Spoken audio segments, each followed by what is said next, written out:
surprise for me too, because I mean I admitted like 5 years ago I totally was in the line of saying no, that's nothing for me, but it comes time for everything, and the song was written, and I thought to myself, this is a great track. It should be it's going to be a part of my solo career, and it should be performed in more glamorous plays and just end up on an album.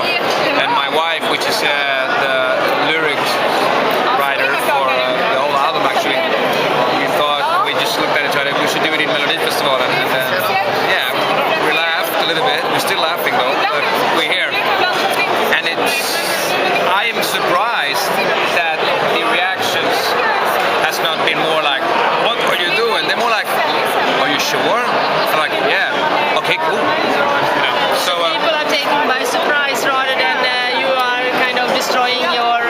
Oh yeah. I mean, the whole point is that if I didn't believe that this would be a good thing to do, I mean, I wouldn't do it.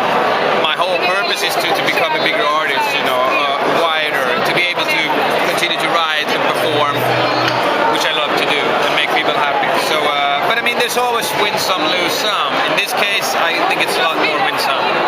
So, do you want to focus on your solo career now rather than the band? Yeah, I mean, I told the other guys that we need a break, or I need a break, and we should take a break. In any occupation you have after 20 years, I think it's healthy to just like, okay, let's take a look at what we're doing, what we've done, and what can we do better. And right now, everybody needs to go separate ways. If there's ever going to be another Backyard Babies album, or if there's going to be a future for Backyard Babies in general, this break was necessary. But my solo career, I'm having so much fun in the studio, in the writing process, involving work with my wife, and I see that Backyard Babies reunion thing is in the future, but pretty far away at the moment.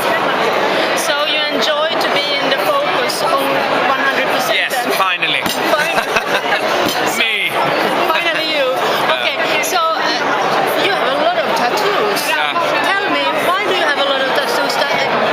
Do they mean something? Yeah, some of them mean something, and some of them don't mean shit. I mean, we were like 17 years old, and we all grew up on listening to Motley Crue and Guns N' Roses, you know, all these bands that were like forming my whole way of thinking about music, especially bands like Guns N' Roses. And they had tattoos, and of course we wanted tattoos. And the more you got, the faster, the better. So some of them are like, yeah. I mean, some of them these days are you a bit more proud of. I still do tattoos, but not that frequently. So your next tattoo will be Melodifestivalen logo title? Yeah, number 1. Okay, that's good. Have you been following Eurovision Song Contest and Melodifestivalen? I mean, you are you are a rock person in your heart, so to say. Well, you know, we all had our share of viewing when you were young, you know, and I actually watched the one that Alexander Rybak won a little bit, and then I watched last year a little bit. You know, I think it's quite different. Like every country's own thing is one thing, and then the Eurovision Song Contest is another thing. But I would be thrilled to go and represent Sweden in this. That sounds really great to me. I think I can do a very good job too. I'm sure you will, and I have a lot of German friends, so they can support you even more. Do you have any favorite among the Eurovision artists? In the whole of Europe?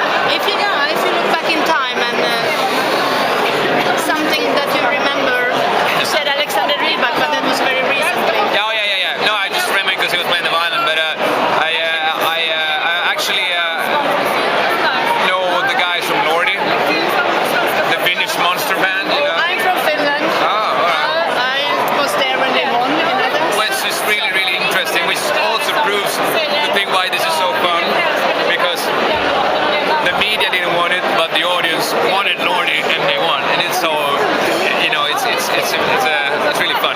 And it also gave a kind of position for rock music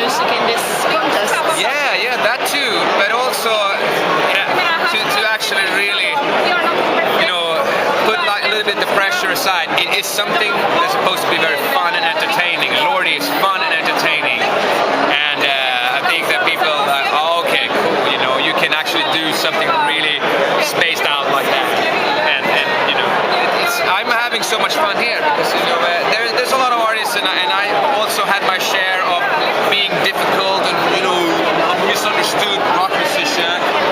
I can only do this interview if I'm strong, you know.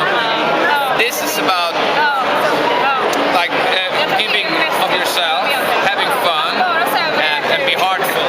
And I think the same thing is for the rest of Europe as well. Eurovision Song Contest is something that's supposed to be very heartful and fun. Maybe you have become matured. Yeah, I think so. Very much. So last question. You are working very closely with your wife now, and you are writing songs together. How is that? It's the biggest, greatest gift someone can ever get. I'm very, very thankful, grateful, you know, to meet the woman in your life, be so happy and in love, and then, wow, working together. If someone told me that I would work with my wife 5 years ago, I was like, were you on drugs?